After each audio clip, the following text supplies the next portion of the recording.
5-1. Braun swings, line drive, deep left field, and it's gone! A grand slam!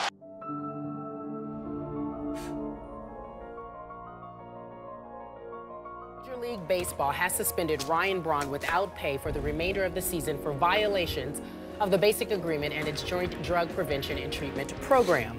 By no means am I perfect, but if I've ever made any mistakes in my life, I've taken responsibility for my actions.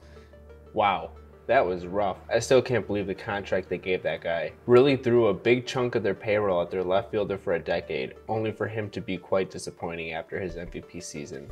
Good thing there's only a year left on his deal, and that $20 million a year will open back up. Think of all the free agents the Brewers will be able to sign. I'm just glad that nightmare of a contract is almost over and they're not stuck with a defensively below average left fielder that isn't producing offensively like he was paid to do. Wait a minute! We are screwed.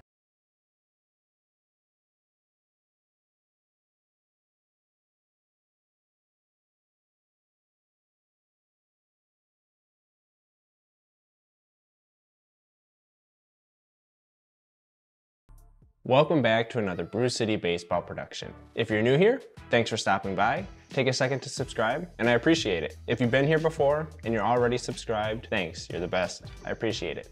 I appreciate you.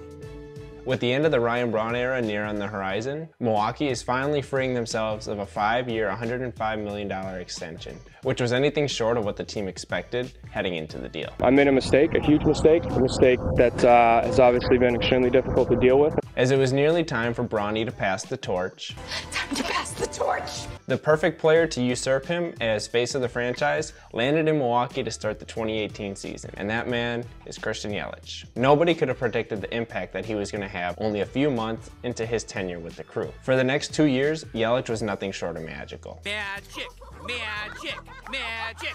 Pretty much single-handedly carrying the team through a deep playoff run. Sure, 2019 ended with a tragic injury, but with 2020 on the horizon, the team only had 3 more years left to control, which led to this. Well, it's obviously an exciting day for myself and my family, and I want to thank Mark, David.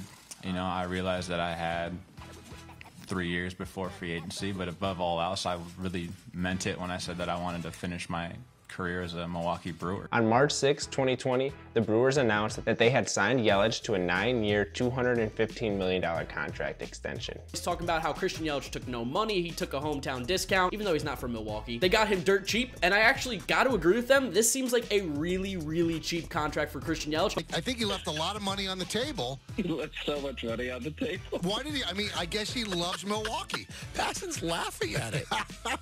In hindsight, this deal might be turning into a bit of a disaster and may cripple the franchise's ability to compete for years to come, which raises the question, why in the world did Christian Yelich get paid so much money? Let's find out.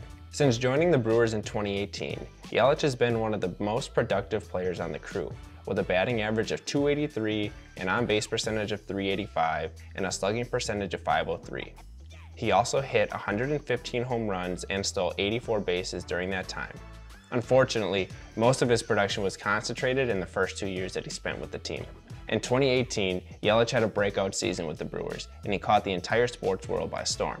He played in 147 games and hit .326 with 36 home runs and 110 RBIs. He also snagged 22 bases and led the league in batting average, slugging percentage, OPS, OPS+, and total bases. As he seemingly added slugging to his ability to hit for average and steal bases, Yelich's performance earned him the National League Most Valuable Player award and put the rest of the league on watch. One of the key factors of Yelich's success in 2018 was his ability to make hard contact with the ball. He had a premium 50.8% hard hit rate, which ranked in the top 3% of all hitters for the league. Yelich's approach at the plate was a major factor in his success. He was coming into the last series of the season, Yelich was still in the hunt for the NL Triple Crown Award, which hasn't happened in the NL since Joe Medwick, nicknamed Ducky. 1937 was a season for the ages for Medwick.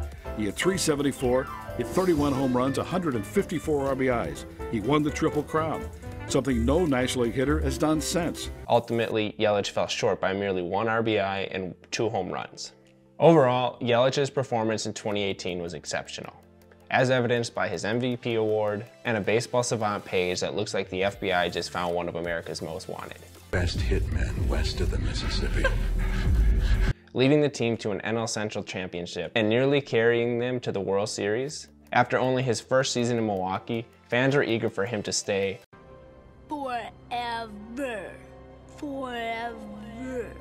Forever. 1 season later. The story really continued in 2019. Yelich got off to a hot start and continued his offensive performance. One of the key factors in Yelich's success in 2019 was his ability to keep hitting for power while also improving his plate discipline and walk percentage. As swing and miss has always been a part of his game, taking a step forward in his walk percentage kept him a threat at the plate and league. He also ranked second in the National League for WAR, only behind Cody Bellinger. Woo!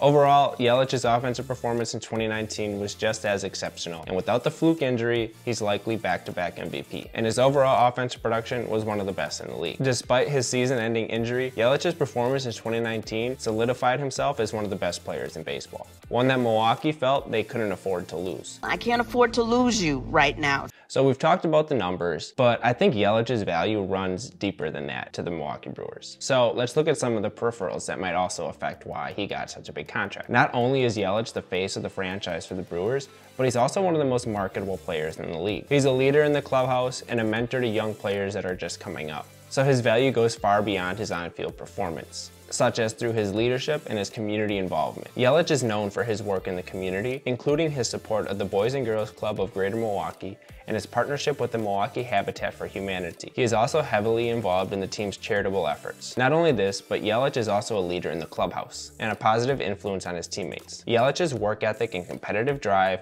were well known throughout the league. He's seen as a player that puts his team's success above his own individual accomplishments. One of the most valuable things about Yelich is his incredible ability to be clutch. Yelich's clutch hitting was actually a really big factor in Milwaukee's success down the stretch. In 2019, Yelich had a .384 batting average in high leverage situations. He was also impossible to get out in the 9th inning, batting .543 with 7 home runs. That's the definition of clutch. You are a hero. Again, looking at his marketability off the field, there's several key ways that Yelich shines. We've seen advertisers really want to get Yelich involved in their commercials. For example, Yelly versus Belly in 2019.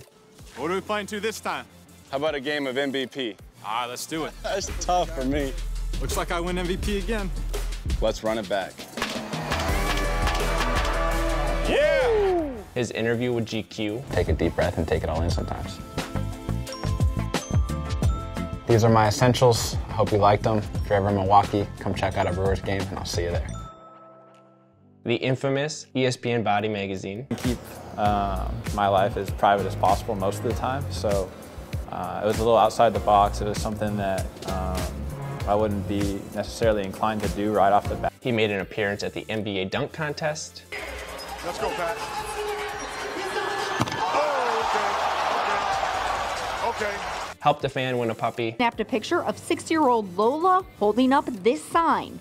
Yelich hit a home run and my dad buys me a puppy. So while the girls watch the baseballs fly, Yelich snuck out of the dugout carrying their puppy. Can down beer like a true Wisconsinite.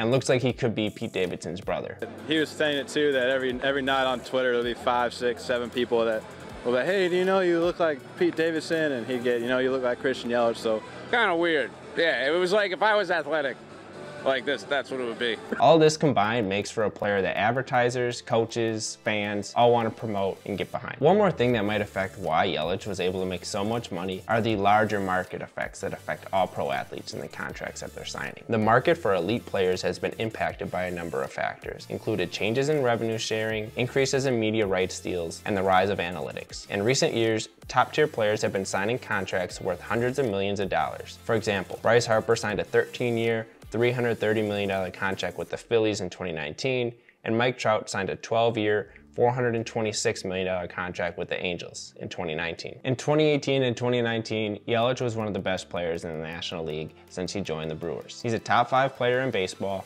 and still physically in his prime. Had he hit the free agency market heading into the 2020 season, the bidding for Yelich would have been insane and intense. 10 years, $350 million deal could have been on the table for the young stud. But wanting to stay in Milwaukee, this is what we got. Is Yelich living up to the contract he signed? Clearly the answer right now is no. Could things change in the future? Sure, but the expectations for him are so high, it's clearly going to be difficult to meet those expectations. I'm still hopeful for a resurgence in the coming years, considering his peripheral stats are still really strong. However, for the Brewers to really be successful, they're going to need him to put up some power numbers like they paid him to do. Either way, Yelich is going to be a part of this team for years to come, and at the end of the day, he earned the payday that he got. Way to secure the bag, Yelly. You've got to secure these bags. If you haven't yet, please take a second to smash that like and subscribe button. Also, I'd love to hear from you down in the comments below what you think the future for Christian